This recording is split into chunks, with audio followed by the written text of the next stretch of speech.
Hey everyone, and welcome to the second episode of the Principles of Change podcast. My name is Seb Alex. If you're new here, I make animal rights and veganism related content every single week on this channel, and I recently launched the podcast Principles of Change. The aim of the podcast is to encourage people to get active and fight for a better world, for other animals, for the environment, or human rights related causes. And I also want to concentrate on mental health and different things related to activism. The main idea is that we all have something different to give to this world. I want to break the thought pattern that makes people think that there's one perfect way of doing activism or copying what successful activists are doing, and remind them that we are all different individuals with different skill sets, with different talents and different ideas. In the first episode, I talked with Simon Hill. I really encourage you to go ahead and listen to that episode. All of these episodes are also available in audio formats on Spotify, Apple Podcasts, and all the other platforms for podcasts. I want to quickly remind you to please subscribe to this channel and also the audio platforms where you might be listening. And if you would like to support what I'm doing, my online or offline activism, you can check out my website, sebalex.org. And if you would like to receive early access and exclusive access to all these episodes, check out my Patreon where you can sign up and support this very same podcast. I also want to quickly mention an application that you can use to already make the world a better place and help out animal sanctuaries by simply leaving reviews of vegan products. As simple as that. Every single time you leave a review, they donate $1 on your behalf. You get to decide which charity or sanctuary you want them to donate to. The more you review, the more they donate, of course. And when you're doing that, please make sure to subscribe with the referral code SebAlex so that we can track how much we're raising. In September alone, we raised more than $4,000 for sanctuaries and charities around the world. Finally, if you find any value in this episode, I would really appreciate it if you can go ahead and share it with at least one person. And since today we're going to be talking about philosophy, I also want to remind you that my free ebook, When Animal Rights and Logic Meet, that is about logical fallacies, is now available in 20 languages on my website. So make sure to check that out as well. Today's guest is Alex O'Connor, also known as Cosmicskeptic. Alex is the founder of the Cosmicskeptic YouTube channel, podcast, and blog, platforms that are dedicated to philosophical ideas and debates. He also has a degree in philosophy and theology from the St. John's College, Oxford University, and he has accumulated over 40 million views on YouTube alone, attracting around 450,000 subscribers. Now, I am personally a very big fan of Alex's work, and I was so happy to have the opportunity to finally sit down and have a chat with him. We talked about everything from his background to his stance on animal rights, and although Alex and I might not agree on every single thing, I'm so happy to have someone as brilliant and well-spoken as him in the movement of animal rights.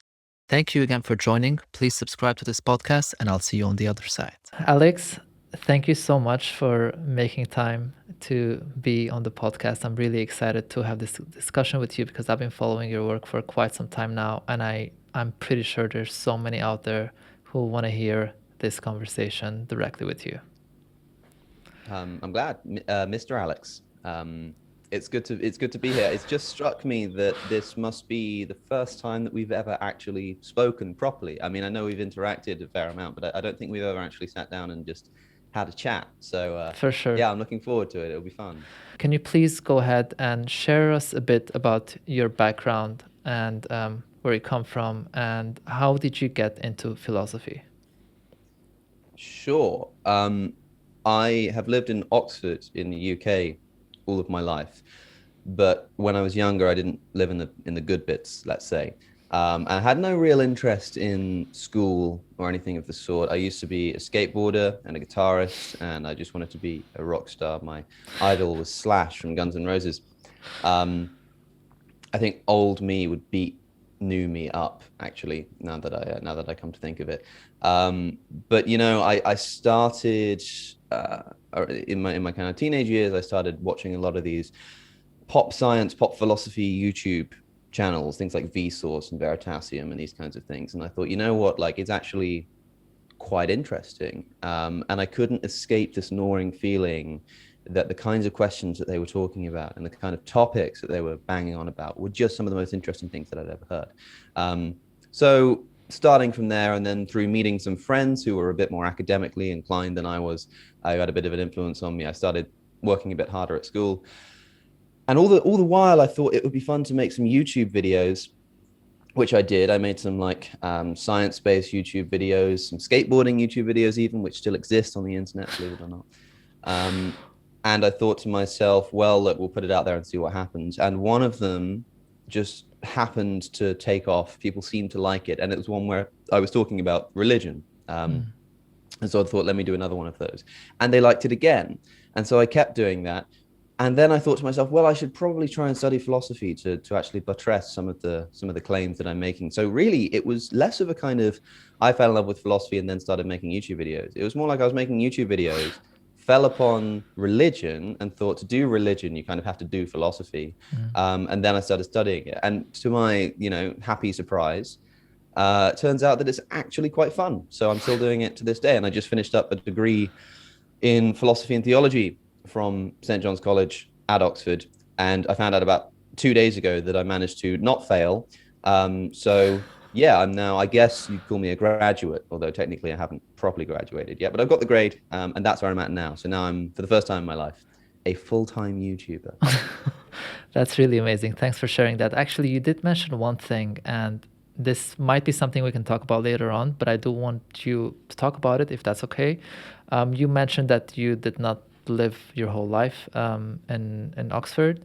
I remember you had a TikTok video go viral because someone had accused you of being a privileged vegan, and it went so viral. I mean, your response to that claim went so viral that you ended up on, was it BBC that had you on for a short interview?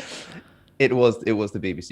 It was BBC South Today. It was local BBC News, but BBC News nonetheless. I tend to kind of leave out the South Today bit. It sounds more fancy. South Today.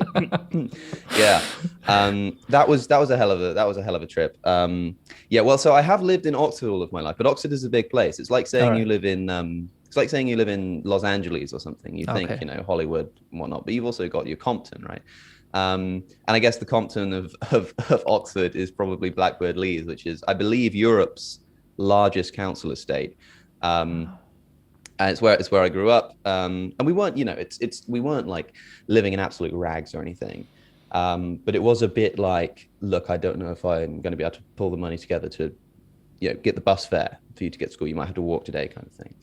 And we had a lot of family troubles. My parents ended up divorcing. My mum got cancer at one point, which she's, perfectly fully recovered from, and all of this kind of stuff. So yeah, it wasn't the most ideal living situation. And I won't deny for a second that as things stand right now, I'm an incredibly privileged human being. I mean, I'm a full-time YouTuber, for goodness sakes, I just said, which is something that apparently nowadays, I've heard this from studies, if you ask kids in primary school, like, what do you want to be when you grow up? They no longer say, I want to be a film star, I want to be a lawyer. They all say, I want to be a YouTuber or a TikTok star, which just beggars belief. But so yeah, someone made this video, and I suppose it's on account of my accent, which I've been told can come across a little bit pretentious. Fair enough. It's probably the result of listening to too much Christopher Hitchens, who probably had more of an influence on my life than my own parents and family did.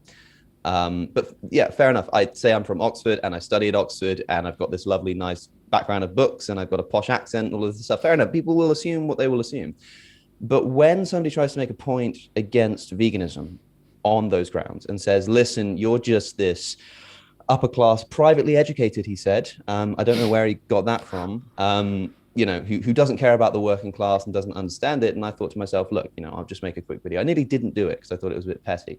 I made a video saying, look, you just don't know what you're talking about. Here's where I grew up. Here's my life story. And guess what? I still think it's wrong to needlessly torture animals. And for whatever reason, that video blew up, and it got just under 2 million views on TikTok, which blows my mind because it means it's one of my most popular videos ever, and it's on TikTok. And one time I was in a pub, and not too infrequently, it happens every now and again, someone comes up to me in real life, as it were, and says, oh, I know you from YouTube. But for the first time in my life, somebody came up to me in a pub and said, you're that guy from TikTok.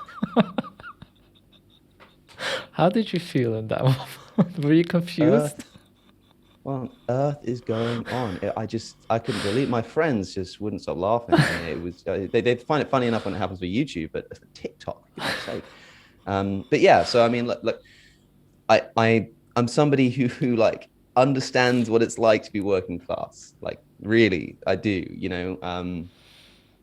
And this idea of veganism being something that's really a plaything of the middle classes. It might be true, practically speaking, in that, I don't know, maybe statistically, the vast majority of vegans might be middle class, they might be white, they might be all of these kinds of things. But look, I'm not coming at this from a sociological perspective. I'm coming at this from an ethical perspective. I think it's wrong if you can avoid inflicting suffering upon an animal. I think it's wrong to inflict that suffering. And guess what? I don't care how much money you've got in the bank. That doesn't change your ethical obligations, right? It, again, built into the definition of veganism, as I've been characterizing it here, is this point about practicality, is this point about practicability, I should say, of removing animal suffering to the highest extent that you can. I mean, we are responsible for killing animals, you and I. I mean, when we buy crops, you know, we're destroying habitats and using pesticides and all of these kinds of things. Now, these might be contingent animal deaths that one day will be eradicated. It's possible. But for now, as it stands, like, we're all killing animals. Veganism is about minimizing that to the highest extent that you can. So if you're an Inuit living in northern Canada who can't afford to buy vegetables, then maybe you do genuinely need, in some circumstances, to eat animal products. If you are on this, infamous desert island with nothing but a pig, what are you going to eat? My first question is always, I'll eat what the pig's eating. But if you have to eat the pig and that's your only option, I don't just think that you can break your veganism to eat the pig. I think that you can eat the pig and that be a vegan thing to do, because you might still be minimizing animal suffering to the highest extent that you can, right? So even if it were true that if you have less money in the bank, it's harder to eliminate animal products, it just means that you need to eliminate it to the highest extent that you can, to whatever's practicable for you. Luckily, certainly in Oxford, certainly in the UK, in most of the UK at least, it's the case that it doesn't matter how much money you have, it's about as easy to be vegan as it is nowadays. To eat a meat-based diet. The only obstacle I can think of is that in order to eat a vegan diet, you need to be on top of your nutrition. You should be on top of your nutrition anyway. Yeah. But I think an unhealthy vegan diet is much more dangerous than an unhealthy meat diet. If you're eating nothing but junk food, at least with non-vegan junk food, you're getting some kind of, you might be getting protein or calcium or whatever, like this kind of stuff, right? Vegan junk food probably is completely useless nutritionally speaking. So I think you need to, if you're not already on top of your nutrition, you need to get on top of it. So the only thing I can think of that might actually make it more difficult is kind of the time and energy it might take to learn about nutrition, right? That's the only thing. But as long as you're in a position where you can do that, and as I say, you should be doing that anyway, then I really do think that, certainly depending on where you are in the world, but for myself, it was absolutely the easiest thing that I've ever done. And I've offered to people who claim the contrary to go on a shop with them and to ask, what were you going to buy and how much were you going to spend, and see if I can find vegan alternatives. And if I can, and if they're more expensive, I'll pay the difference. And I've never had to shell out a single penny. Wow, that's really amazing. And how did you come across veganism? Because obviously you were doing your content, which was, let's say, more or less focused on atheism and religion. That's right. How did you end up falling on veganism? Well, the atheist crowd always ends up talking about morality somehow. I think because you have this moral argument for the existence of God. If there's no God, where do you get your ethics from? How can you be a moral person? This kind of tripe. And you end up having to kind of learn a thing or two about it, because most of the time the discussion is very boring and surface level. And atheists will say, I don't need God to tell me what to do. I don't need the celestial dictator to supervise my moral conduct, all of this kind of stuff. But that's kind of missing the point. I mean, we're talking about the grounding of objective morality. So you end up doing a bit of studying into morality, and before you know it, you're essentially doing philosophy. And if you're somebody who's professing to know a thing or two about morality, then of course, people who are vegan, who've come to recognize this as one of the most important moral emergencies that we're facing as a species, as a planet, of course you're going to be asked about it, right? And I was asked about it a lot of the time. I have hundreds of comments always asking me about all kinds of different things. What do you think about, Stoicism? What do you think about Maoism? What do you think about veganism, charity, whatever? And veganism was one of those ones that came up all the time, and I just ignored it, right? And I used to see books, and on my list of books that I needed to read for the history of philosophy, up there with On Liberty by Mill and all of these kinds of classics, was Animal Liberation by Peter Singer. It kept coming up on the lists, and I ignored it, not not even just because I didn't want to read it, but because I thought it's like seeing a book about charity, why you should give more to charity. And you look at it and you think, look, I could read that, but I think I get the point, right? I think I get it. Like, oh yeah, people are suffering, you need to give them money, whatever, right? I'll get around to it. I was like that with the vegan thing. I get it. Animals suffer, don't kill animals, you need to kill animals, fine, whatever. But I finally read it. I finally got around to reading it. And after just reading the preface, the overwhelming feeling was one of just, am I allowed to swear? It was just a feeling of just shit, just like, right, okay. Well then, it's just brilliantly argued, brilliantly put, purely, almost coldly, rationalistically. It's not. There's none of this kind of like, look at the poor animals, like the kind of stuff you see on Instagram. It's pure, unadulterated philosophy, and it's fantastic, and that's why I love it so much. So I read that, and I just thought, this is impenetrable. This is simply impenetrable. And for goodness sake, please somebody tell me that I'm wrong, because I really don't want to give this stuff up. And I really don't want to bring upon the effort that it's going to take to try and start talking about this stuff publicly, because it's not going to be too easy. So I made a video called A Meat Eater's Case for Veganism. And I said, look, guys, I've been reading this. I've been thinking about this philosophy. And please, for the love of God, what am I missing? I mean, what am I missing? This seems so obvious to me. We were forcing pigs into gas chambers, separating calves from their mothers, macerating chicks to the tune of 7 billion per year. That's as many human beings as are currently alive on the planet every single year. About 100 billion humans have ever lived on planet Earth, ever, full stop. And we kill nearly that many land animals alone every single year because we're addicted to the taste of their flesh and their secretions. What am I missing? Like, really, like, what is it that I must be missing something? Because everybody around me isn't just saying like, oh yeah, no, I didn't really think about that. But they're saying, you're being ridiculous. You're wrong. You're being extreme. You're going too far. It's like, what am I missing? And I asked, and no answer came. Much like with my experiences with religion, you think to yourself, you have so many questions, and you ask them very sincerely. You throw your hands up to the sky, and simply nothing in response. And you think, well, until that day comes when somebody can finally come and tell me why they think, or why they can justify the moral permissibility of forcing an animal into a gas chamber because we like the way they taste, until that day comes, I will not have a part of this anymore. And it's the best decision that I have ever made in my short life. Wow, thank you. I actually came across your work at the same time. I saw two videos, actually. I saw the one you mentioned, The Meat Eater's Case for Veganism. And I think it was shortly after that, it popped up on my Facebook, a speech you gave, if I'm not mistaken, at an atheist convention. I listened to that while on the motorbike. And then I got home and I put it again and I listened to it again because I was like, this is very powerful. And the fact that you gave that speech at it was an atheist convention, right? It was. A conference. It was one of these, yeah, what was it called? It was called the Macaw Conference, which is, I can't remember what it translates as, but it's something, it's one of these kind of like rationalism conferences, science advocacy, which is, in many of the time you see that kind of thing, it is basically an atheist conference. But they don't want to say, because atheism to the atheist community is not an affirmative, positive thing. It's like a lack of something. It's something you don't do. So we don't like to attach a label to it. But yeah, it's essentially an atheist conference. And I was originally going to speak about, I think, just meta ethics on an atheistic worldview. How can you ground morality? And I said to the organizer, and this was a bit after, when I made the Meat Eater's Case video, I wasn't yet vegan, to become vegan very shortly afterwards, partly due to the response that I got to that video from people trying to argue in favor of meat eating. When people warned me, like, hey, if you go vegan, you're going to get brain damage. I didn't realize it would be because of the comments that I received in my YouTube.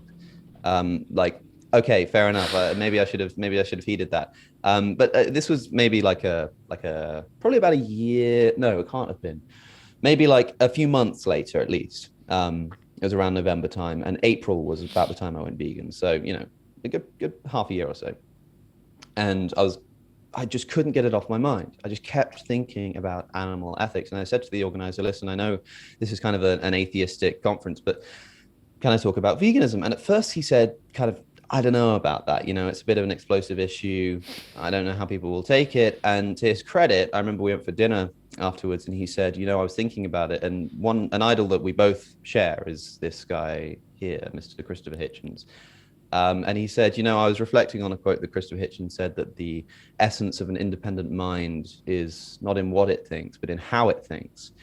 And so he thought on that and said, well, look, I mean, if you're just applying the same kind of skepticism and rationalism and analysis to animal ethics as you're doing to any other topic, then sure, I'll let you take that platform. And I gave the speech. I wrote it about, I remember Thomas Westbrook, my good friend, Holy Kool-Aid, another YouTuber, woke me up that morning. I'd overslept in the hotel. He kind of threw this fruity bar thing at me for breakfast, threw it at me in bed and said, get up, you've got to write a speech. So I was backstage at this place trying to script this video, and I'm trying to get on the internet so I can look up a quote from Thomas Jefferson and all this kind of people all going around me doing all kinds of stuff. I thought it was going to be a bit of a train wreck, really, but for some reason I just felt pretty good. It was quite a large auditorium, and I don't know, I was in the mood for it. And it came out pretty well, and people seemed to like the speech. And at the end, I mean, it was the first time I'd ever received anything resembling a standing ovation ever, right? But it was like some people stood up, and I was like, wow, that's incredible. But at the same time, it was kind of cancelled out by the other half of the audience who were sat there with folded arms, looking at me as if I'd just killed someone. And it was a bit of a mixed reaction, I won't lie. But yeah, I ended up kind of bringing the gospel to the atheist crowd, and that's kind of my job. It seems is to be the vegan voice in the atheist community. Amazing. And if you're going to get into it, how would you define, or let's say, how would you explain what is morality, and is veganism a moral obligation, and if yes, why? It's one of the most difficult things to possibly do in philosophy, is to even just to define moral terms. I mean, one of the great debates of the previous century was after John Stuart Mill had produced his essay on utilitarianism, which is probably the most popular and famous ethical theory among secular moralists today. If you find someone who doesn't believe in God, chances are they'll be a utilitarian. And G.E. Moore criticizes him by saying, look, you can't just say that pleasure is the same thing as good. What you can say is you can say that pleasure is the only thing that is good. You can say that in the same way that you might say, a taxi is the only thing that's yellow in the world, right? If that were true. But it doesn't mean that taxi means the same thing as yellow. Even if the only yellow things in the universe were taxis, it wouldn't mean that taxi means the same thing as yellow. So even if pleasure is the only thing that's good, as Mill had it, doesn't mean that pleasure means good. So Moore asks, what is good? On a secular worldview, what is good? What does it mean? And he concluded that you cannot define it. He concluded that it was much like the color yellow. How do you define the color yellow? You can't. I mean, you can talk about its wavelengths and stuff, but like the experience of yellow, we all know what we're talking about when I say yellow, but to a blind person, you just cannot describe it, right? And he thinks the same thing with good. So even just defining these terms for many philosophers is an impossible task. For me, I think morality is essentially the striving to do what one should do, right, and to avoid what one should not. In kind of broad terms, meta-ethics is the process of trying to work out what good means, what it is. I'm more interested in practical ethics, shall we say, which is to say, I want to work out what is good, whereas the meta-ethicists want to work out what good is. I'm not entirely sure what I think about meta-ethics. I've spent a long time outlining a particular descriptivist theory in a talk I gave called The Good Delusion, which is on my YouTube channel. But when it comes to veganism, I don't think it matters about your meta-ethical theory. The reason being is that, like, as Lincoln said of slavery, he says, if this isn't wrong, then nothing is, right? It's like, I'm not entirely sure what I think about meta-ethics, whether or not morality is objective. If it is, then exactly what the objective prescriptions will be. But if it's not wrong to take an innocent being and force him into a gas chamber, then nothing is wrong. right? If you're not willing to say that if you have any semblance, any moral theory that gives you some kind of moral obligation towards the minimization of cruelty and unnecessary suffering, will commit you to veganism. If you're a utilitarian, I think you're committed to veganism. If you're a Christian, I think you're committed to veganism. If you're a Muslim, I think you are committed to veganism. And I will shout that loudly, even in front of those who say, no, look, we're given permission by God to do this. Look at the methods of slaughter dictated by our custom and the halal methods of slaughter. It's clear that we're able to eat animal products. I still think that's wrong. I think that practically any ethical theory leads you to veganism, except perhaps like a purely egoistic or like a rational amoralism, somebody who kind of, accepts things as being morally right or wrong, but isn't motivated by them, or someone who says that I only care about my own well-being and pleasure and nobody else's. The reason why I'm good to other human beings is because of the threat of the law and because of my nature as someone who just cares about other human beings, but I just don't care about animals. That is perhaps the only ethical theory that you can consistently hold and not have some duty towards animal, but I think it's a rather unpalatable one, don't you? It also means that the only thing between that person shaking your hand and killing you with an axe is their current conviction that they quite like you. And the current situation of legal protection, such that they'll go to prison if they try to kill you with an axe, unless one day they feel like they might be able to get away with it. So I don't know if it's worth really being friends with such people. So I mean, for myself, I broadly take the approach of saying that, like, I don't know what good and bad mean. I don't quite know how to objectively ground them, but I know that if there is such thing as evil, as badness, then inflicting unnecessary cruelty upon the most innocent members of our moral community has to be among their number. Generally speaking, as the innocence of the victim increases, the badness of the crime proportionally increases, right? If I were to punch another man, it would be bad. If I were to punch a child, it would be worse. If I were to punch a baby, a defenseless, innocent, unknowing baby, it would be infinitely worse. And it keeps going in this direction until you get to the species barrier, at which point, for whatever reason, it seems that now the more innocent the victim, the more we feel we have a license to treat them as we please. This seems to me an inconsistency. And all I'm looking for with this whole discussion surrounding veganism is just a bit of consistency. I don't care what your meta-ethical position is. I really don't. But if you think it's wrong to kill a human being, whatever reason you give for saying why that's wrong, I promise you will also ultimately lead you to saying that it's wrong to kill animals for the same reason. So I make an argument from consistency. I don't really start from a base moral principle, because I don't know if I really have one at the moment. It's so difficult to unpack and make your mind up on. And I keep seeming to change my opinions on this. But one thing that never changes is that wherever that base is set, the issue of animal rights always sits very firmly on top of it, super easily. It's so easy. If someone says, I don't kill human beings because, like, inflicting suffering on them is wrong. Well, why? Oh, because suffering, it feels bad for them. It's a bad experience, and we should minimize negative experiences in the world. It's like, yeah, and animals suffer too, and you don't need to kill them. It's like, it trivially follows that you shouldn't be harming animals as well, like, to give one example. So whatever reason you would give to say that it's wrong to mistreat human beings, I think ultimately commits one to not mistreating animals as well. It's not to say they're worth the same. It's not to say it commits you to seeing non-human animals in the same way as you see humans, but the same kinds of justifications will lead you at least to say that you shouldn't be cruel to them. It's not to say that you think they're worth the same as human beings or anything like that, but just to say that you shouldn't be inflicting violence and cruelty on them, I think is an obvious corollary. So if I were to play the devil's advocate and in a very simple, superficial way, give this example: if somebody identifies with as being a utilitarian, they want to multiply utility, basically get, like, if something causes them happiness or pleasure, then it's justified. And they make the argument that, well, killing this animal gives me pleasure and I see it as justified. Why would that not be consistent? Or why would it be, let's say, immoral, even though we haven't really defined morality, but in the way that we understand an act being immoral? With the force of the vegan argument, I think, comes not just from the fact that we're unnecessarily harming animals, but the huge disparity between the triviality of the pleasure that we get from eating a burger and the untold intensity of the suffering that these animals go through to procure it.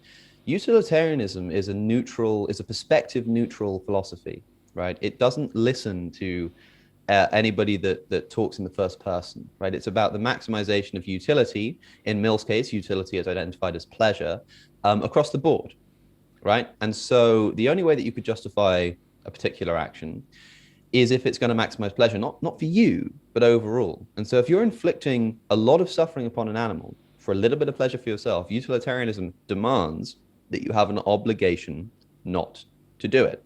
In the opening chapters, I believe the opening chapter of Utilitarianism, Mill's essay, he talks about this criticism of utilitarianism as what he calls a pig philosophy. Now, the point is that like some of his contemporaries had criticized him as saying, this is just a kind of like hedonism of this kind, just chase after your pleasure. It's like it seems superficial and baseless, and also like what about a pig rolling around in the mud?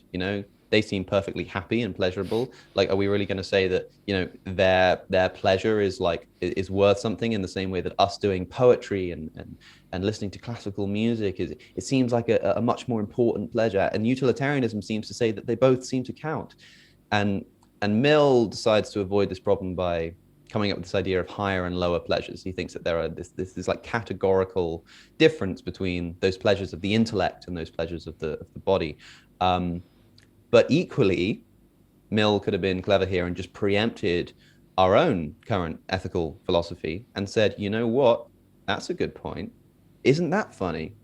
Maybe you're right. Maybe the pleasure and suffering of animals actually does matter. Maybe we should be taking it seriously. This is the funniest thing about the history of animal ethics, is that it's so often been used as a parody. And when you look back on the parody now, it seems like it's hilarious just to look and see how close people came. Like in this case, you're talking about utilitarianism and someone says, but doesn't this mean we need to like care about the well-being of pigs? Well, guess what? Yes. When the Vindication of the Rights of Women was first published, as Peter Singer writes about in Animal Liberation, there was a parody circulated called A Vindication of the Rights of Brutes, about the rights of animals. Well, if women can have rights, why not animals? Well, guess what? Again, maybe you're right. Maybe we should be taking this a little bit more seriously.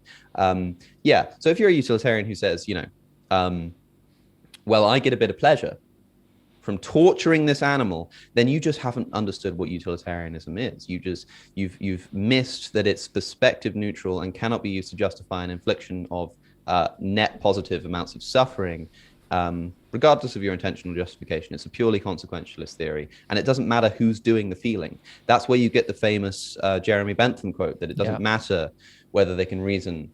What matters is whether they can suffer, because for Bentham, he was a lot more consistent, it seems to me, than Mill, or a lot more viable, I should say, maybe, in that Bentham had another famous quote in which he said, all things being equal, pushpin is as good as poetry. Pushpin being this, I think it's some kind of bar game that they used to play, a bit like billiards or something. And he said, all things being equal, pushpin is as good as poetry. That is to say, if you get a lot of pleasure from reading poetry and another guy gets a lot of pleasure from playing pushpin, it's worth the same. Yeah. So Bentham would have said, if a pig gets a lot of pleasure from rolling around in the mud, it's worth about the same if you get the same amount of pleasure from doing whatever it is that you're doing. Mill says it's better to be a fool. It's worse to be a fool satisfied than Socrates unsatisfied. Maybe I'm mixing up the terms here. He basically says, he asks the question, would you rather be a pig satisfied or a human unsatisfied? And he thinks it's better to be a human unsatisfied because of this higher and lower pleasure distinction, which to me seems to undermine the utilitarian principle. I think that the utilitarian, at least in the strict sense, is probably committed to saying that they'd rather be the pig satisfied. There are lots of paradoxes and thought experiments that you can unpack there that are really interesting. And anyone who is interested, I'd recommend reading Roger Crisp's commentary on Mill's utilitarianism. It's the one that they force every undergraduate at Oxford who's studying philosophy to read, with good reason. It discusses all of these problems with fantastic clarity. But yeah, the only way you could possibly justify this on utilitarianism as if somehow by inflicting suffering on this animal, you were increasing the pleasure overall by a significantly, or by a higher amount than the suffering that you're inflicting, at which case it wouldn't just be permissible, it would become an obligation, according to utilitarians. Again, and look, I'm rambling now. I realize you talk for, you asked like a 3-word question, and I just keep on going. But one thing to consider is if you think to yourself, well, does that mean that I can inflict a little bit of suffering on an animal if the pleasure that I get is going to be much higher? Maybe. And if you're a utilitarian, it might just be the case that you are committed to the view that, yeah, that's fine. But remember that like veganism is about minimizing animal suffering. So if overall you're actually increasing the well-being of conscious creatures across the board, then maybe it is the vegan thing to do. But also, look, maybe suffering and pleasure aren't worth the same thing.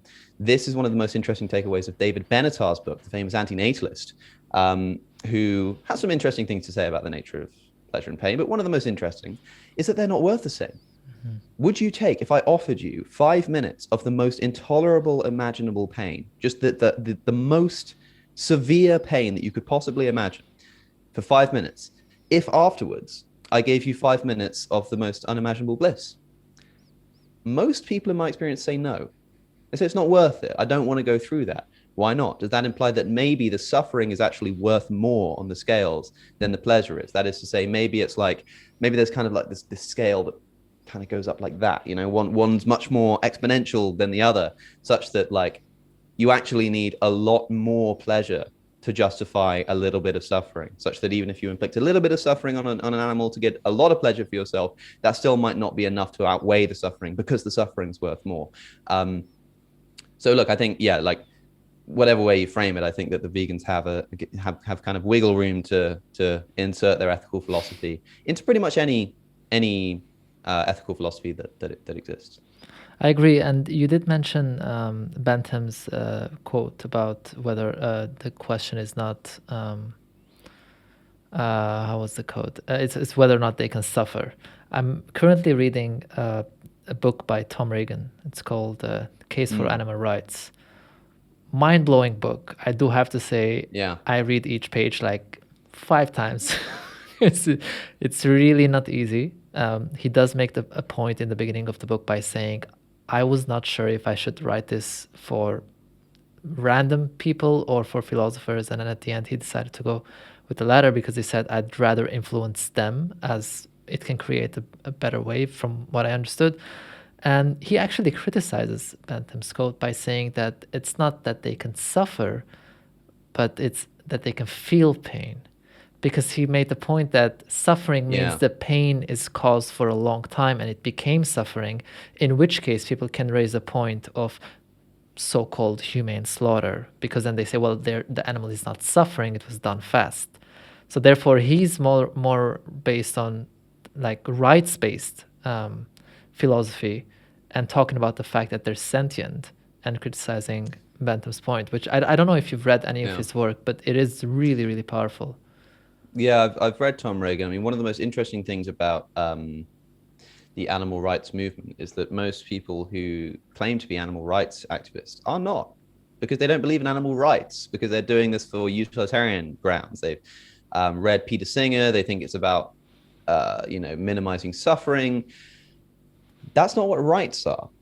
Like to have a right to something means you have an inviolable, impenetrable claim to do something and to have other people not interfere with your doing so. So if I have property rights, if I have a right to, let's say I've got a holiday home, like a shack somewhere in a foreign country, and that's mine, right? And I have a right to that property, then even though I'm not occupying it, and even though it doesn't really matter to me, if somebody is caught out in a blizzard and is going to die unless they break into my property and stay the night there, and it's no skin off my back, they can't do that. It's not permissible because they cannot violate my right. Now, the utilitarian will say that like I have an ethical obligation to allow this to happen, or at least that person is ethically permitted to break into the property. And I think most, virtuous people would say that, yeah, like at the very least you can understand why someone would do that and that they probably shouldn't be blamed for it. But if I have a right to that property, it means it does not matter how severe the consequences of protecting that right is, it must be protected. So most people believe that humans have a right to life, for instance. What that means is that even if, 100 people were going to die, 1,000 people were going to die, you don't have the right to kill me to save them, right? You can't push me onto the train tracks. You can't kill me to harvest my organs to save the others, right? Because I have a right to life, even if it's going to maximize pleasure. And this is one of the biggest criticisms of utilitarianism, is that it can't account for rights. Mill attempts to do this in the 5th chapter of Utilitarianism and puts up an admirable fight, I think. But this is the distinguishing feature between the welfarist approach of someone like Peter Singer, who just cares about the minimization of suffering, and the rights-based approach of someone like Tom Reagan, who says, no, we want to give animals an inviolable right to certain things like, freedom from torture and suffering. I'm not all too convinced that rights can really be thought to exist in this manner. I've spoken about rights in the past as good functional tools to like protect the minimization of suffering in the long run. Is essentially a form of rule utilitarianism, that in this particular instance, protecting a right won't minimize suffering, but the practice of protecting rights in general overall will minimize suffering, if you see what I'm saying. That's the distinguishing feature between someone like Reagan and someone like Singer, is rights versus just utility. I remember reading Tom Reagan and being impressed in that, like, this is an interesting book. He makes an interesting case, but I remember ultimately disagreeing with him. It's been a long time since I've read The Case for Animal Rights, and I've been meaning to reread it actually. But I remember he had a lot to say that I didn't particularly like. But I think that's got a lot to do with the fact that he seems to just be a deontologist, someone who just thinks ethical statements can just be true. They're just, the ethical properties are a part of the universe. They're something that just actually exists. Whereas someone like Peter Singer and myself, it's more like, well, we know that suffering exists. That's something we can be certain of. And so I think you can maybe get something out of minimizing suffering. But this idea of rights, I mean, do rights really exist? And if so, how do they exist and how are they specified? I mean, people say you have a right to life. That's not quite right, because, like, if you tried to kill me, I could kill you in self-defense. And someone might say, no, you can't, because that person has a right to life. You can't kill them. So I know, well, clearly what we mean is you have a right to life unless you're threatening someone else's life, and then they can kill you. And then you can come up with lots of other situations. What about, military warfare, this kind of stuff. Like, okay, so you have a right to life except this. And within the philosophy of rights, these people are known as specificationists. They think the rights do exist, but they're these actual, like, book length long rights that you, in practice, you can never actually know what your rights are because they're just so long. It's like this massive gerrymandering of rights around each other. But then I don't know how much I buy that, because if I were to break into somebody's property to save my life, I'd feel the next day as if I had to say sorry. I'd be like, look, I'm really sorry for violating your right. If I'd broken onto their property, but if the specifications are correct, that the reason I can violate this right is because they don't actually have a right in this case, because it's specified such that you have a right to property unless someone is in dire need and needs to break into the house, in which case you don't have a right, then what am I apologizing for? Because I haven't done anything wrong. Because they don't have a right to use their property in this manner. I haven't violated anybody's rights. It's specified in their right that I have the permissibility to do this. So the next day when I, hand them over some money for the damages and apologize and, buy them a drink, why? What am I doing that for? I don't need to do that, right? It's like you cannot apologize to someone sincerely without a genuine recognition of wrongdoing, right? And so by acting apologetic, it seems that I'm recognizing a wrongdoing, which means that there is some kind of right that's been violated. So yeah, I think the philosophy of rights is a bit complicated, and I don't think I don't think that it's particularly feasible to say that there are these things that exist called rights that can never be violated under any circumstances. I know some people who do, but it's not for me. I'm more of a classical utilitarian on at least this question. All right. I think it reminds me of something I was talking about, and a friend of mine told me it's similar to the speed limit. It doesn't really exist, but it's there to protect. And yeah, in the case that, like, you gave the example of, like, the blizzard and you had to save your life, I think we could say if someone got into an accident and then you pick them up and you're rushing to the hospital and you break the speed limit, did you really break the law, or is it permissible? Or I guess it falls into that specification That's right. example that you gave. You also mentioned deontology, and I did want to talk about that because I do think in some ways, and I say this as someone who has not studied philosophy for sure, but in some ways I felt that it can cover some areas that utilitarianism can't, because even Peter Singer himself made a post, I think it was last year, saying that every once in a while he in his words he said something like take part in the pleasure or something like that of eating some animals in another culture's cuisine, or when he's traveling or something like that. And I found that so sad, because I thought like, wow, you're the person who wrote Animal Liberation. You can't just not consume a plant-based diet. And then he even made the point of humane slaughter and good treatment, at least if I remember correctly. Would then deontology take over, and how would it work in your opinion between deontology and utilitarianism? Why would you personally identify with did you say classic utilitarianism? Yeah, well, at least I'm more so All right. than at least on the question we were talking about than a rights-based guy. I wouldn't call myself utilitarian. All right. But for all intents and purposes, most of the time when I'm having a discussion, it's as if I were one. Okay. And look, I mean, like I think, and I saw that post and I can't remember what he said, but I mean, I think to myself, this is, again, we're talking here about practicality. We're talking here about minimizing suffering overall. I think the reason why we don't like the phrase something like humane slaughter is because most of the time when someone says humane slaughter, it's simply not humane. But remember, someone like Peter Singer, who's just being purely rationalistic about this, he's saying, like, in principle, if there were a situation in which you could breed an animal and kill them without pain and eat their flesh, what's the problem with that? And for a utilitarian, there is none, because there's no suffering involved here. Now, you have to obviously account for things like the social element of that animal's life. You have to make sure that they don't have like family who are going to mourn over them and this kind of stuff. But if you just had an animal that had no social capacity and you killed them painlessly, the utilitarian is committed to saying that that wouldn't be wrong. And because I kind of agree with Singer on this point that death isn't bad for the person who dies, I think even in the human instance, I think that the reason why it's wrong to kill human beings it can't be, whatever the reason is, it can't be that death is bad for the person who dies, because once you're dead, it can't be bad for you. If there is some positively bad thing about death, it's difficult to know what it would be.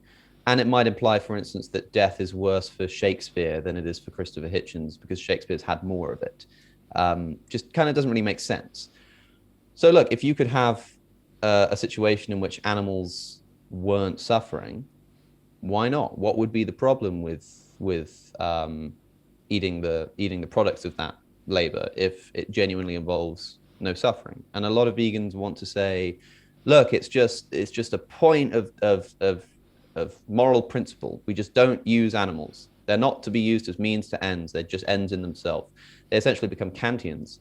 And it's like, okay, like, you're welcome to do that, but you can at least recognize that it's consistent for the utilitarian to say, I'm against factory farming. I think it's disgusting and despicable. I think that inflicting cruelty upon animals is an unpardonable moral sin. But that if an animal doesn't suffer, I'd be perfectly happy to eat their products. Mm-hmm. Like, I think that's perfectly consistent. And I think I would have to agree with Peter Singer that in principle, if there could be such a thing, that it wouldn't be problematic.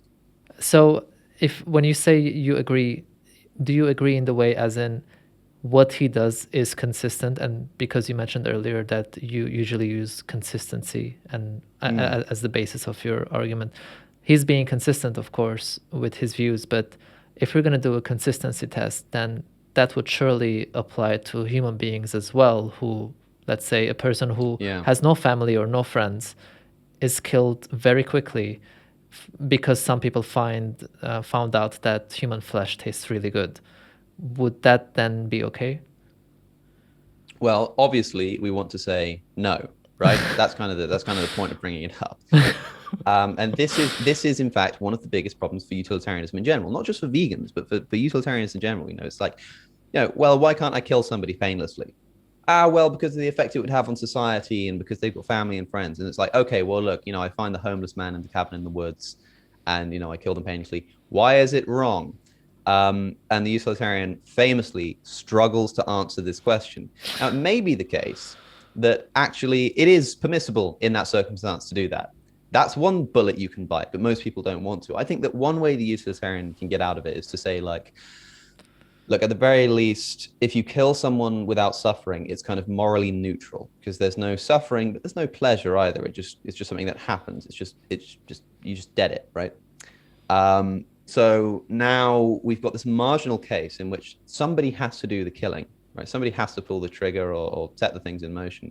And the kind of effect that it's going to have on that person, their propensity towards harming others or the kind of character it cultivates within them, might be like a marginal reason to say that actually you are slightly lowering the utility. And because a consequentialist is generally quite strict about things, that means that you've got a choice between two options. One's got a higher utility than the other. You are obligated to do the higher utility. And therefore, even though in this case, surprisingly, it's only a tiny bit of utility, you still have an obligation not to kill that person. So you can get out of it, I think. But again, like, you can just keep going with these things. You can say, okay, well, what about if, like, the person kills the other person and then immediately their memory is wiped and they have absolutely no memory of having done it. You can go on and on and on for days.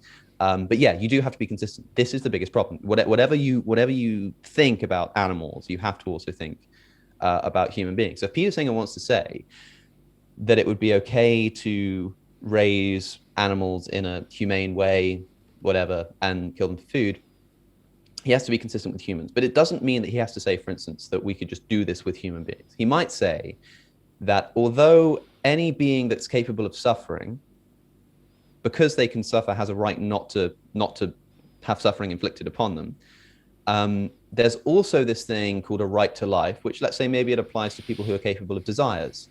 So let's say that, like, human beings are capable of desiring to not want to, they don't want to die, right? And so they have a right to have that desire respected or something like this. So you can't kill them because they want to live.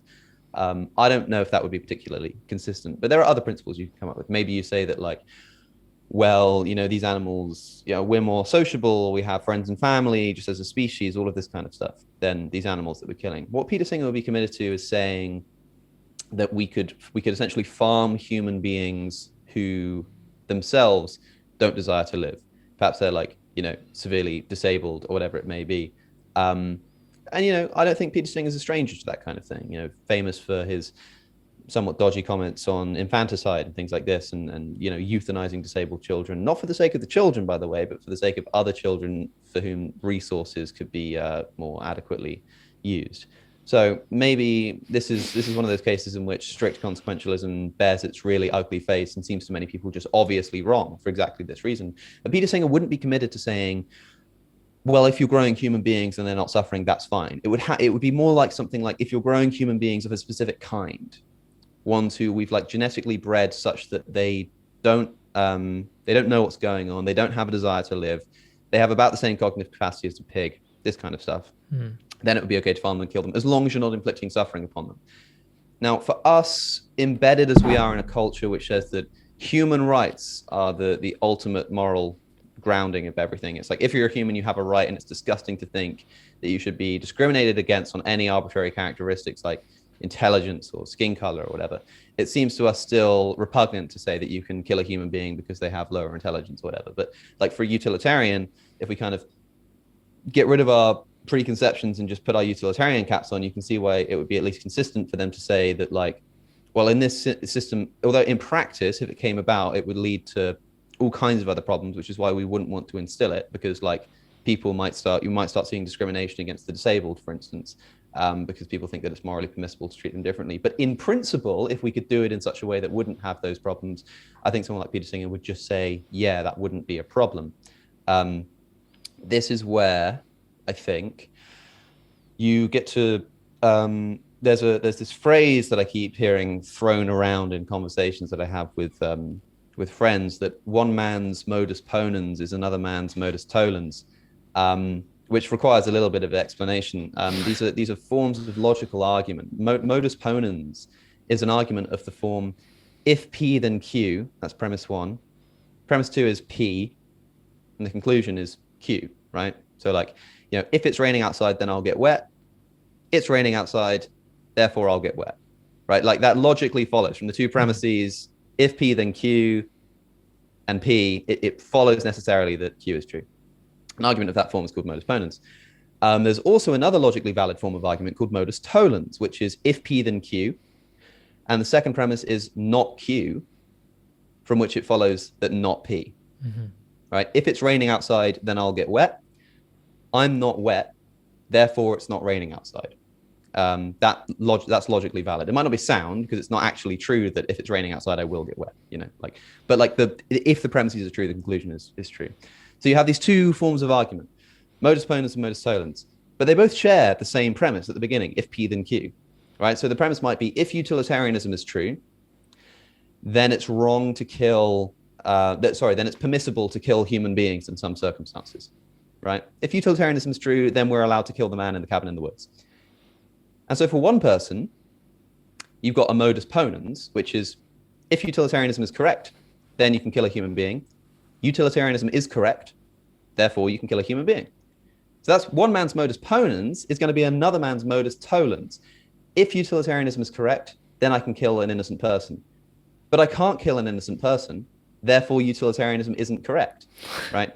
So they can both accept the conditional. So we can be talking about utilitarianism and both agree that, yeah, you know what, you're right. If utilitarianism is true, then you can kill a human being. And one man from that goes, so we can kill a human being. And the other man goes, so utilitarianism must be false. And essentially, you just have to pick which premise is more plausible to you. Which one are you more willing to get rid of? Either the idea that utilitarianism is true, or the idea that it's permissible to kill, or that it's wrong to kill human beings. Which one are you more willing to give up? And that's a decision that I think can only really be made on the basis of intuition. But I think that's what you get led to in a situation like this. Because if you want to say that, no, it's still wrong to kill an animal, even if there's no suffering involved, then you might have to say, well, that means that utilitarianism isn't accurate, isn't a good enough account of my vegan philosophy. And so I'm going to have to find another basis. I can't just say, well, it's just wrong to inflict animal suffering. Why am I vegan? Because I want to minimize animal suffering. But that's not true, because you just said that it's wrong to kill an animal even if there's no suffering involved. So I'll ask again, why do you think it's wrong to kill an animal? And you realize you have to rethink it. Or you take the modus ponens approach, as Peter Singer does, and say, yeah, well, then it is okay to kill an animal as long as there's no suffering. And it's kind of up to the listener to decide which they think is more plausible. Bear in mind, like if we lived in a situation where we were killing animals in this humane way, where everybody's animal products were coming from animals who lived a really good life and then were killed, we might still have an ethical conversation here, right? It might be like, we should really sit down and it's an interesting ethical question. Should we really be killing animals? Is it really wrong to do this? But I don't think you would see the same kind of, it wouldn't be the main focus of my career if animals were just living a good life and then being killed painlessly. I might talk about it every now and again and say, there are some ethical qualms with this. We shouldn't really be killing animals for X, Y, Z reasons. But I wouldn't be on the streets protesting this kind of stuff. The real force of the vegan movement is not just the fact that we're killing animals, but the fact that we're treating them so horrendously. So although this is a useful question to uncover what we're actually thinking about ethically, you have to realize that if it were the case that we lived in this kind of Peter Singerian utopia where animals were being killed painlessly and we could all happily eat animal products, even if we still think that would be wrong, I feel like we wouldn't be sat here on this podcast having this conversation. I feel like, you and I wouldn't have spent so much time, so much energy talking to people about veganism, because although it might have been ethically wrong to kill an animal, it's not it might be wrong in the way that lying is wrong. It's yeah, that's probably a bad thing to do, but I don't know, it maybe there are some circumstances in which it's okay. Everyone's going to do it, whatever. It's not a big deal. So if it is wrong to kill an animal painlessly, I think it's wrong maybe in that sense. What's obviously wrong, and why we spend so much time talking about it, is because of the treatment of the animals and the fact that we're not living in a world where we kill animals without suffering. But yeah, I think the biggest problem with just biting the bullet and saying that it's okay to kill animals that don't suffer is the human problem. You'd have to be consistent with human beings. But I think that if you are consistent, as I say, that's all I'm asking of you. All right, so I do have to say I do disagree on that, and coming from the angle of if they are also, I mean, another argument I could make in that utopian world is that is it not worse to take the life of someone who's living a happy life? Because someone could make the argument that the animals Yeah, in the right. factory farms, you're doing them a favor. But why would you kill someone who's having a happy life? You know? Right. But Well, that's true. However, I think if you just had two animals, one was really happy, one was really sad, it would be worse to kill the happy one. But if you were going to breed animals into existence and you were going to either breed them into existence in a state of suffering and then kill them, or breed them into existence in a state of happiness and then kill them, it would be worse to breed them into the suffering. I mean, that's an interesting observation you make, and I think I've heard this mentioned before because I remember someone talking about like when you hear the news of someone who's died, they always say, oh, he was such a happy man, he was living such a good life, he had a wife and children. It's like, it's almost as if like even if they had a happy life, it makes it worse to kill them. Yeah, an interesting point. But you run into this. I mean, you run into this problem where like if it were the case that you could bring an animal into existence only if they were ultimately going to be killed. And if they're not going to be killed, they don't get brought into existence. And we make it such that they do have a life that overall is worth living. It is a good life overall. Like by bringing them into existence and then ultimately killing them, who have we harmed? Because like, okay, so this is it's this problem known as the non-identity problem, which was often attributed to Derek Parfit, who wrote about it in Reasons and Persons, and he talks about it in a human context. He says like, look, I mean, if a 14-year-old girl is thinking of having a kid, and if she has this child, the child's going to have a pretty shoddy life. It's going to have a pretty bad start, but ultimately is going to still live a life worth living. It's going to be a good life overall. But if she waits 5 years and has a child, then that child will have a much better upbringing. The question is it kind of wrong of her? Or does she do something? Like does she kind of like do something wrong by having the child so early, knowing that it's going to give them this bad start in life when she could have one much later and give it a good start in life? And intuitively you want to say, yeah, she should wait. But why? Right? Because who's being harmed? If you wait 5 years, you don't have the same child that you would have had 4 years ago. It's a completely different child, right? So like if you have that child when you're 14, yeah, they have a bad start in life, but their life is overall worth living. And the only alternative to bringing them into existence here with this impediment would be for them to not exist at all. And so if you ask that child, like, are you glad you're in existence? They'll say, yeah, of course I am. My life is worth living. You say, but what about this impediment you face? And they say, well, if I didn't have that impediment, the only way to avoid it would have been to not exist. And so I'm glad that it happened. There was a story in Derek Parfit talks about this, about how they were discussing on the news or something. Some minister had said, what great news it is that there have been so few teenage pregnancies this year. Teenage pregnancies have gone way, way down, and that's a really good thing. And there was this angry man who wrote in and said, listen, I was the result of a teenage pregnancy, and I have a good life. The implication of what you're saying is that it would have been better had I not been born. And he was very angry about it. He said, like, by saying, thank God there are so few teenage pregnancies. Well, I was a teenage pregnancy. And so you're saying, like, it would have been better if I wasn't around. And the funny thing is, like, yeah, like you're committed to that view. Like, if you're going to say that it's wrong to, bring someone into existence, if a necessary part of bringing them into existence is that they have some kind of severe impediment that doesn't ultimately make their life not worth living overall, but it's still a serious impediment. If you're going to say that's wrong to do that, then yeah, you're committed to the view, for instance, that like it would have been better that these people who were born were not born, and that someone else would have been born in their place, which seems wrong. And it's one of the biggest, the most interesting problems, I think, in modern philosophy is this non-identity problem. But like the reason it's a non-identity problem is because it seems obvious to us that it would be wrong to do these kinds of things. That it would be wrong to bring someone into existence with a severe disability when we could just as easily bring someone into existence who didn't have that disability that's going to make their life more immiserated. even if they'd be different people. So yeah, I just thought it's worth kind of flagging that. But the question is, this is the thing: if you were that animal, and it's the case that you've got a choice between either living a good life, positively good, but it has this unfortunate ending where you get killed, versus no life at all, which would you rather live? And if the answer is the first, then we've got a pretty serious problem facing us in terms of explaining why it would be wrong to do that. Would that not Don't, I fall? mean, don't you think?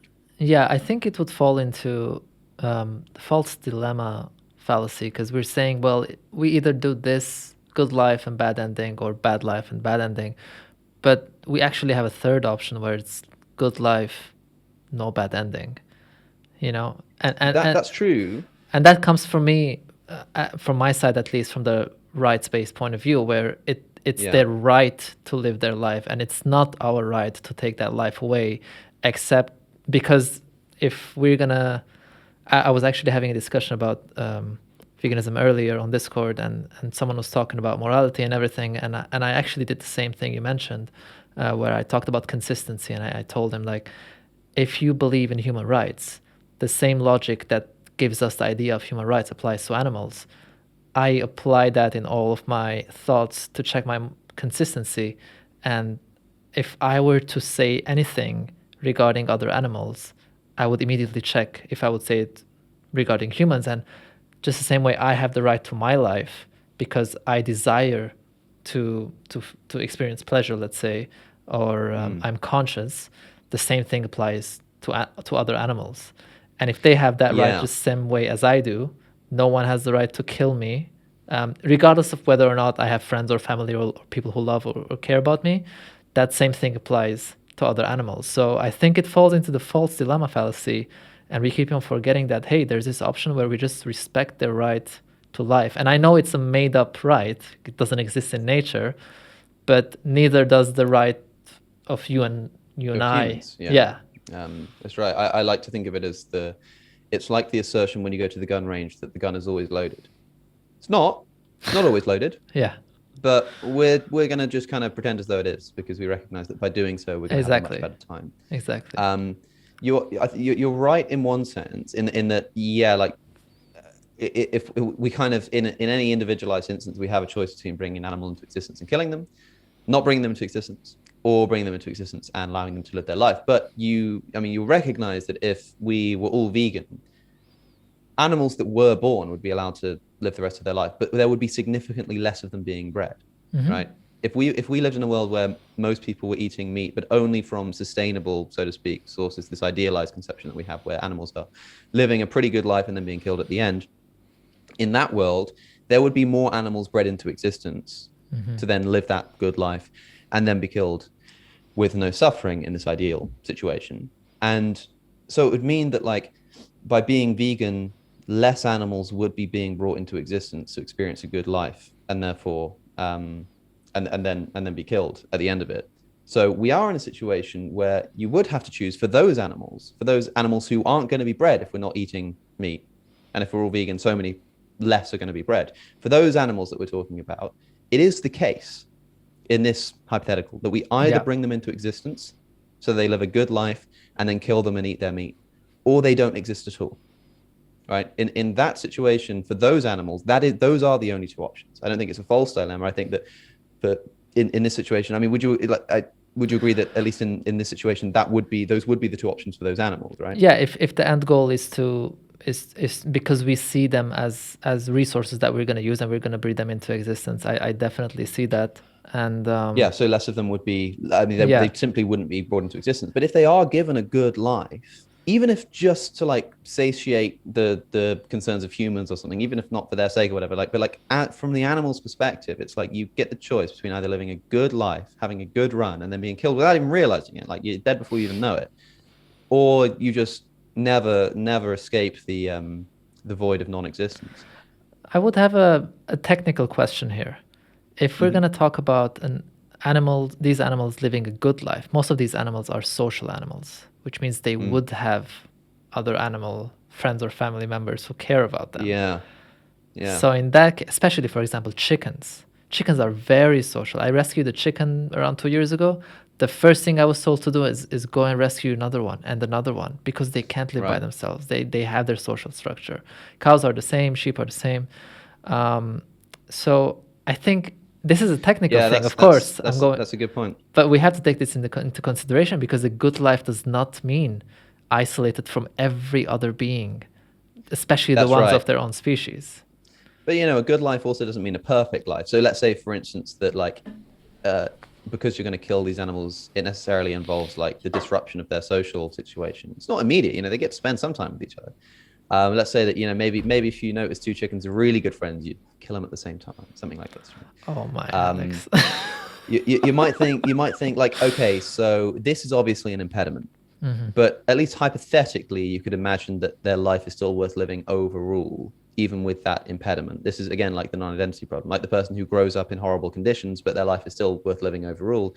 It might be like the person who kind of has a socially difficult life, but their life is worth living overall. You might just say that, like, no, it's a matter of principle, because these animals are so deeply social. If you take away that, if you make that intervention into their social life, then it will just almost by definition be a life not worth living.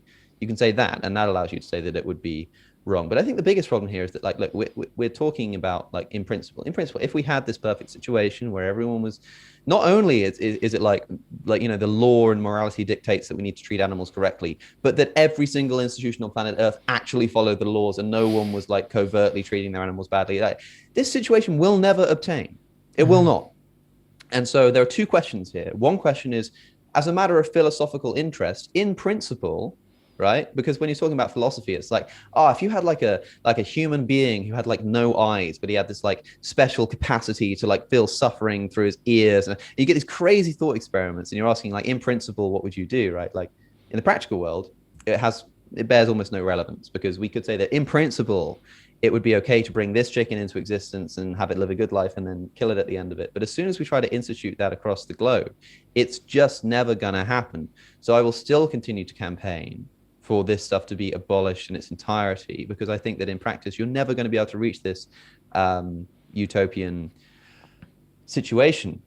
And so like, yeah, although it might trouble you to hear that in principle, like, there are situations in which it might be okay to kill an animal unnecessarily, like, in practice, there's just no way that this can be instituted. And that's why in the fight for what we're actually trying to achieve politically and morally and socially, we're on the same side, but like, in principle, I think the questions get a lot harder. And I think that's really what Peter Singer is getting at as well.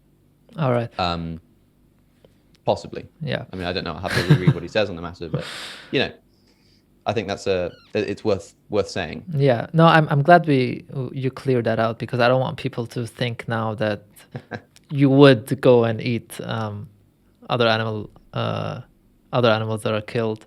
And I do want to say, I wanted to mention something earlier, completely forgot, but it's okay. So what about deontology? I know we went a lot through utilitarianism and how that works and all these I mean, everything we talked about during the past around 20 minutes, we're talking about hypothetical situations, right? We're talking about, like, if this, would you that? We're not really, because as you said, like, this is a utopian world. Like, we would never get to that point. Therefore, we would just fight. Yeah, it's like saying, if you knew that by breaking someone's arm, it would, like, get rid of malaria, you'd probably be like, well, look, generally speaking, I think people have a right not to be harmed and assaulted, but in this situation, maybe I'd be okay with it. But like, in practice, if someone came to you and said, listen, dude, if you go and break this guy's arm, malaria's gonna disappear, you'd be like, it's just, like, in practice, without guarantees and things, it's not even worth entertaining these kind of hypotheticals. By the way, utopia, because I've mentioned that word a number of times, saying that this only applies in the utopian situation. The origin of the word utopia, it literally means, like, not place. The word means, like, a place that doesn't exist and will not exist. That's kind of an interesting point about the utopian goal. You may as well be saying the goal that can never be achieved. I think that's how most people tend to use utopia, and that's how I'm using it, is to say that if we were in utopia, all right, this might be permissible, but guess what? We're not, and we never will be. Okay, good to know. I do have one other question. What do you think about? We're going to step a bit outside of philosophy now, but I do want to hear your opinion on this. How do you feel about the idea of seeing other animals as resources? Because in my personal opinion, I've thought about this a lot. I do believe that because they are different, the idea of seeing them as resources could be an indirect way of planting the seed of thought that someone being different than you means that you have certain rights or power over them, or even to the extent of using them as resources. Would you agree with that, or do you see any problem with seeing other animals as resources? I think it's possible that by treating animals as resources, it has like human consequences, for instance. But I'm not really sure. I mean, as far as I'm concerned, the reason why it would be wrong to use another being as a resource or another thing as a resource is because of the effect that it has on their welfare and their suffering. So, for instance, we might think in principle with human beings, and we have to be careful here, right? Because when you say like we shouldn't use human beings as means to ends, we should only treat them as ends in themselves. We should never use them just as like, you know, what about like a waiter?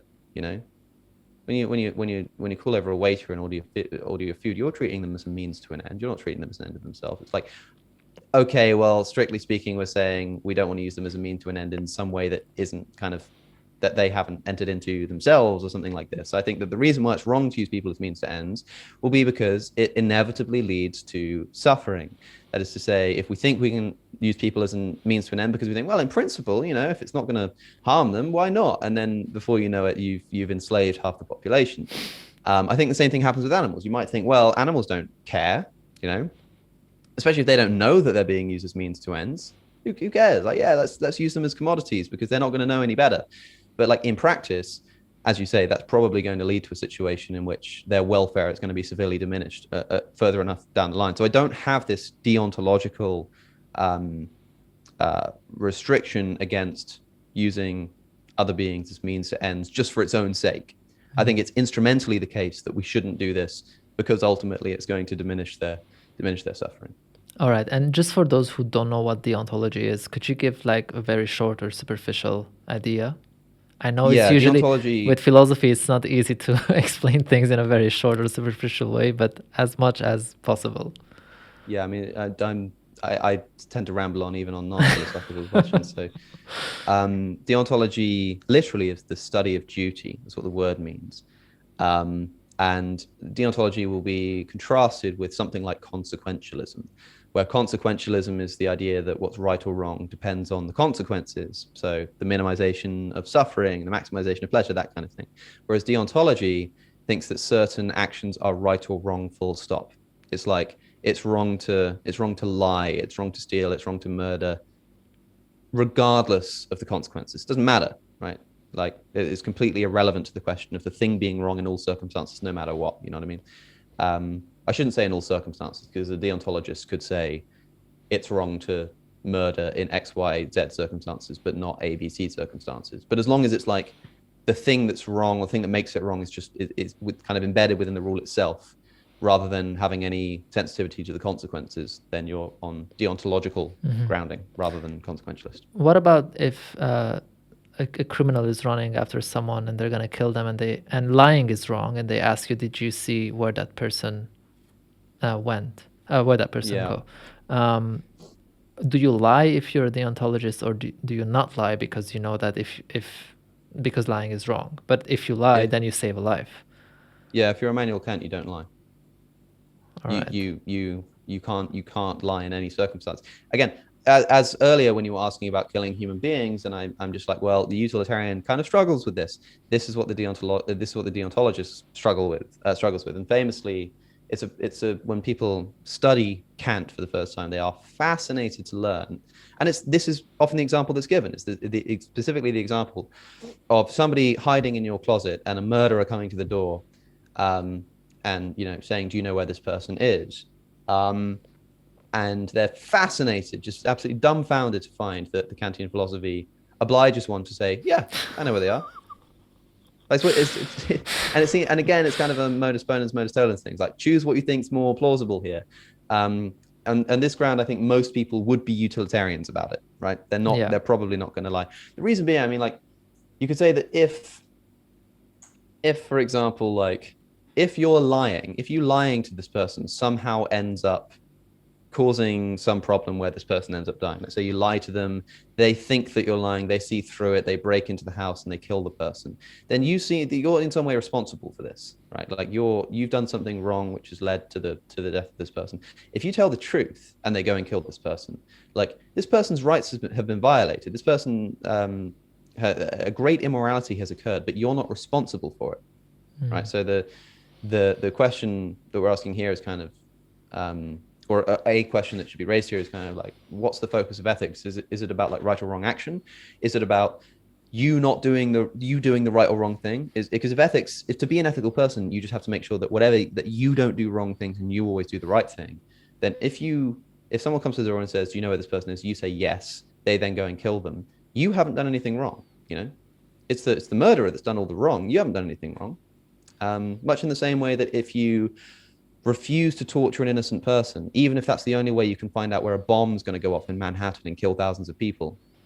If you say, no, I'm not going to torture this person because they have a right not to be tortured, and then the bomb goes off and kills 1,000 people, like those rights have been violated, but not by you, right? Whereas if you'd have tortured the innocent person, that person's rights will have been violated and the 10,000 people's wouldn't have, but now that person's rights were violated by you. So you've done something wrong now.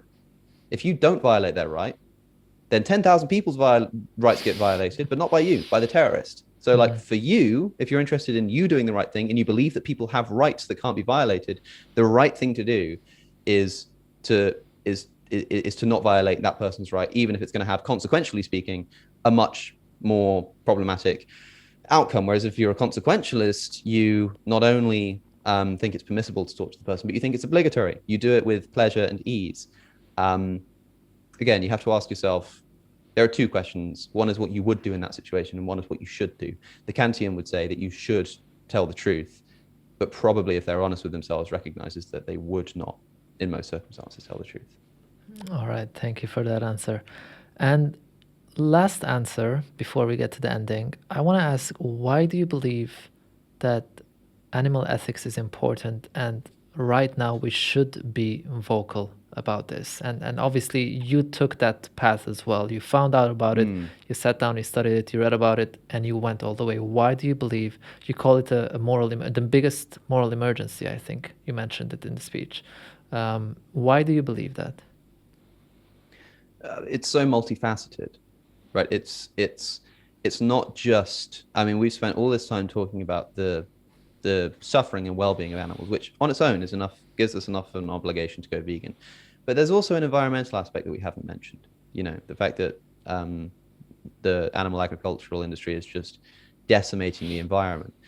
There's the pandemic prevention issue, which I've spoken about in the past, but again, we haven't mentioned today. We're basically asking for another pandemic to reoccur. With the way that we are telling human beings to keep as far away from each other as they can to prevent viral transmission, while simultaneously cramming tens of thousands of animals into tiny barns. Good job. That, again, on its own, would be enough of a reason to eliminate at least factory farming. You've got the health concerns. It's one of the best things you can do for your health, depending on your current situation. And you've also got the problem of antibiotic resistance, right, which is the biggest emergency in medicine. As to say, like, if antibiotics just begin to kind of stop working because of a growing resistance to them, we're going to be in big trouble. And where do most antibiotics go? To animals and factory farms, which shouldn't surprise you, given that these are disease-ridden hellholes, which again is also a big problem for pandemic prevention. So there's 5 reasons on its own. And you've also got the problem which you hinted at, of like, if people go vegan and are told that, I know this other being has a different number of legs to you and has a different intelligence level and everything about them is different, but you still can't mistreat them. Do you think that kid's going to grow up to mistreat other human beings because they look a bit different? Right. So there you go. There's a 6th reason. Any of these on their own would probably serve as a good enough reason, at least to eliminate factory farming and probably to eliminate animal products altogether. You've got that massive weight on one side of the scale, and on the other side of the scale is a sausage roll and a cheeseburger And you think to yourself, and you have to ask why we're shouting this from the rooftops. I mean, come on, anybody who asks that question, anybody who says to me, and I know you're asking it rhetorically, but anybody who sincerely asks me, like, yeah, but why are you focusing on this? Like, why is this your thing? It's like, have you not listened to the entire speech that I just gave before asking that question? Because if you're asking this question, you must have missed something. How could you not care about this? How could you not think that this should be at the forefront of the agenda? Any government that claims that it's doing everything it can to prevent something like this pandemic from ever happening again, any religion that claims to be the moral stewards over the ethical treatment of animals, any country which claims to be one full of animal lovers, any organization that claims to care about the environment and to be campaigning for the elimination of the environmental crises, any of these who claim to do those things but ignore the issue of animal consumption are, I hate to have to say it, but they are a joke to me at this point, right? It's a joke because it's either the case that they haven't come across this, that in all their research, they haven't realized the biggest thing staring them right in the face and the easiest of things to fix, it seems. They either haven't realized or they have, and they're being obscurantists about it. They're shoving it under the rug. I don't know which is worse, but it just beggars belief. It's like being an advocate against lung cancer and giving your speeches while, smoking on a Marlboro Gold. It just doesn't make sense.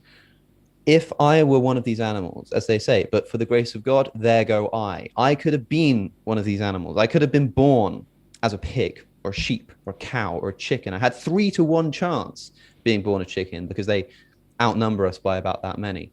If I were on that factory farm, being gassed to death or separated from my children or facing the macerator or the plastic bag where the chicks are suffocated under their own weight, I'd like to think that there was somebody out there on the other side of the wall arguing for people to stop this. And I'd like to think that those animals think, if they're capable of reason, that the reason this is happening to them is something serious. That I don't know why this is happening. I don't know why I'm going through this unimaginable pain, but, maybe there's some greater good. Maybe they develop their own internal theodicies in the same way that human beings think. I don't know why there's so much suffering in the world, but maybe God has some reason for it. But if we found out that the reason why all of our suffering, cancer in children, tsunamis ripping children from the arms of their parents, if we finally got to the pearly gates and we said, God, why did you do this to us? And he said, I just felt like it. That's how an animal would feel coming out of a factory farm. Finally, why is it that you're separating my child from me? Why is it that you're bolt gunning them in the head in front of me? And we just go, have you ever had a milkshake? It would just be the most insidious thing that I could possibly imagine. So, I'd like to think that if I was inside that factory farm, there'd be someone on the outside shouting it from the rooftops until it ended.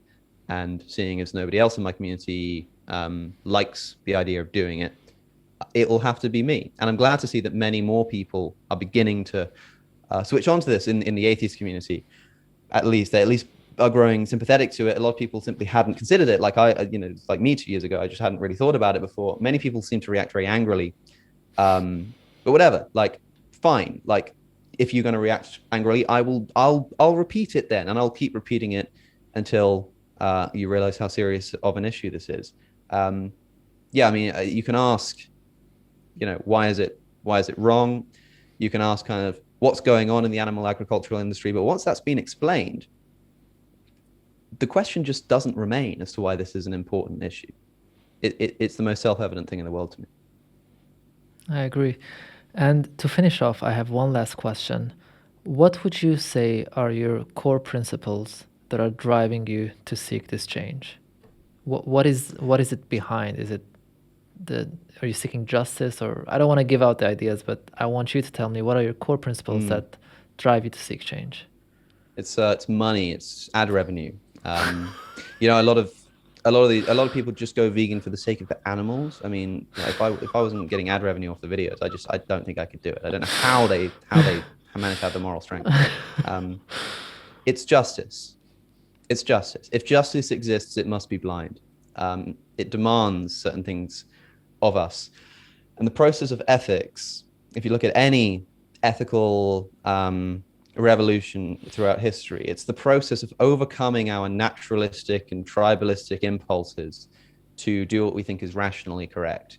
And I'm just driven by the same principle. I want to count myself as a morally serious thinker. I want to, in a few decades from now, when I'm lying on my deathbed, think that I've done something good for the world. There's that. I can't ignore that. I don't like to think that that's there, because that seems like quite an egoistic motivation for doing the right thing. But that's there. That's playing on me. You know, when, as Peter Singer asks, when history looks back, you'll be counted among the oppressors or the liberators. Like, make your choice. Okay, there's some kind of grandiose moral dignity point there that I want to be on that side. But ultimately, it's not like I kind of choose my principles and I decide what I'm going to be guided by. It's just the case that justice demands this of me. If there's such a thing as ethics, then it demands this of me. If there's such a thing of justice, then it demands this of me. If there's such a thing as virtue, then it demands this of me. And I like to think that I'll be able to call myself a virtuous person, someone who's sensitive to justice, all of these kind of things. Because if I don't, bear in mind, because one option is just to say, well, yeah, justice demands this of a person, but whatever, I'm just not a just person. Okay, but then you forfeit your right to criticize any injustices on planet Earth. If when someone mistreats me, I want to say, hey, man, don't do that. You can't do that. That's a violation of my rights. That's unjust. If I want to retain the right to do that for myself and for my friends and for my family and for my species, then I have to afford the same right to those who fall outside of that category, lest I be accused of being a hypocrite and being inconsistent. So yeah, it just feels as though this principle of justice that's just etched into my soul, if you will, it seems to be an inseparable part of my nature, that I'm just disgusted and infuriated by instances of injustice and stupidity. I can't ignore it. That's what's driving me. It just, and as I say, it's the easiest and most obvious decision that I ever made. If eating meat is, as people continuously like to say, a personal choice, it should be equally obvious that the choice is an obvious one. Perfect. Thank you so much for your time. I really, really enjoyed this conversation. I look forward to the day where we can actually meet in person and have these conversations over some good vegan food.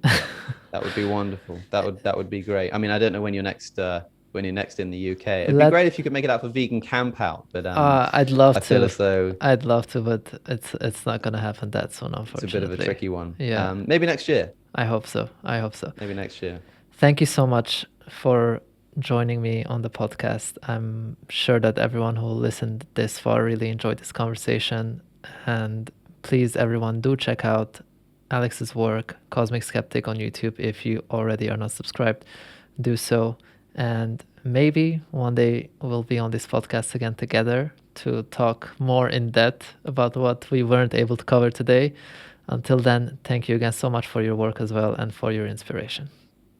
You got it. Thanks for having me, Seb. It's been fun. I hope you enjoyed that conversation as much as I did. As you saw, Alex and I might not agree on every single thing, and I am not a person who refuses to have conversations with people I disagree with. I think I usually try to find things that I agree on, because then we can actually work together. And I do believe that in general, I have many, many more things that I agree with Alex than I disagree with. That being said, please go ahead and subscribe to Alex's channel as well and watch his videos. I think his content and his speeches also are absolutely amazing. And let him know what you thought about this conversation. Remember to share this episode if you found any value in it, and subscribe to this channel to stay up to date with everything. I have so many more amazing guests that are coming. I've already recorded more episodes that will be out in the next couple of weeks.